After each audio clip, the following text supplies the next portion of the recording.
দেখেন ভাই, নাক টিপলে দুধ বাইর হয়, এরকম পোলাপাইন এসে হচ্ছে যে আমাদের 1 মিনিটে 20 পিস ফুচকা খাওয়ার চ্যালেঞ্জটা করতেছে। তো দেখা যাক সে 1 মিনিটে 20 পিস ফুচকা খেয়ে জিততে পারে কিনা।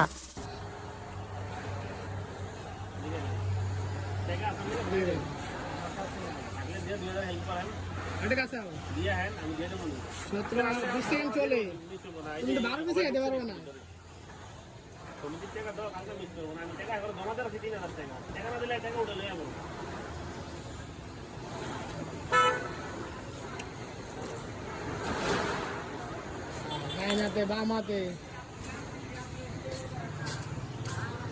40 সেকেন্ড হয়ে গেছে, আর মাত্র 20 সেকেন্ড আছে।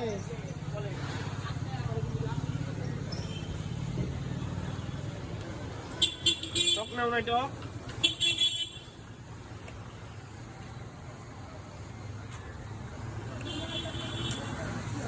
57, 58, 59, 60, 1 মিনিট হয়ে গেছে। তুমি হেরে গেলে 12 পিসের চ্যালেঞ্জ।